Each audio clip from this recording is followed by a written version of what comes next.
नमस्कार. गरजा रायगड सात संवाद या वृत्तवाहिनीत आपलं स्वागत आहे. तर चला पाहूया आजच्या घडामोडी. वारकरी संप्रदायी तेजस्वी व्यक्तिमत्व हरपले. ह.भ.प.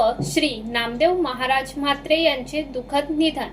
पेण तालुक्यातील वडखल गावचे सुप्रसिद्ध कीर्तनकार, प्रवचनकार तथा श्रीमंत संगीत भागवत कथाकार ह.भ.प. श्री नामदेव महाराज म्हात्रे यांच्या निधनाने वारकरी संप्रदायावर शोककळा पसरली आहे. आपल्या आयुष्यभर हरिनामाचा प्रचार, समाज प्रबोधन आणि धार्मिक कार्यासाठी झटणारे हे व्यक्तिमत्व काळाच्या पडद्याआड गेल्याने वडखळसह संपूर्ण रायगड जिल्हा हळहळ व्यक्त करत आहे. नामदेव महाराज यांनी केवळ कीर्तन प्रवचनाच्या माध्यमातून अध्यात्माची पताका फडकवली नाही, तर सामाजिक आणि धार्मिक क्षेत्रातही मोठे योगदान दिले.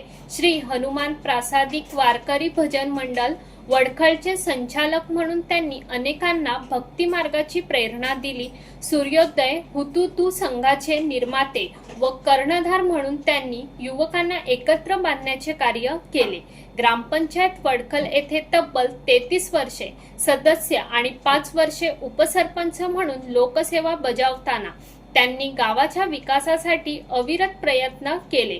जय किसान विद्यालय उभारणीसाठी त्यांनी मोलाचे सहकार्य केले. तसेच श्री मारुती मंदिर उभारणीतही त्यांचे मोठे योगदान महत्त्वपूर्ण राहिले.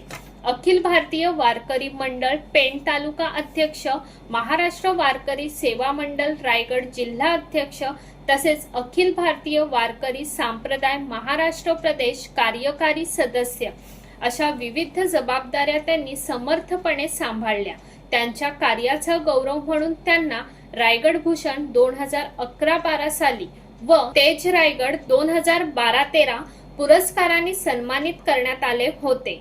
माऊली ज्ञानेश्वर महाराज मंदिर निर्मितीसाठी जागा मिळवण्यापासून ते पूर्ण बांधकाम होईपर्यंत त्यांनी दिलेले योगदान सदैव स्मरणात राहील.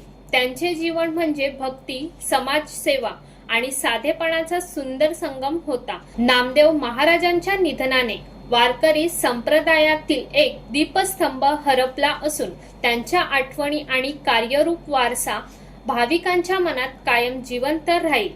हरिनामाचा गजर करत समाज प्रबोधन करणारा हा संत स्वभावी माणूस आज अनंताच्या प्रवासाला निघून गेला. तर अशाच अनेक ताज्या घडामोडी पाहण्यासाठी गरजा रायगड सात संवाद या वृत्तवाहिनीला सबस्क्राईब करून बेल आयकॉन वरती क्लिक करा. धन्यवाद.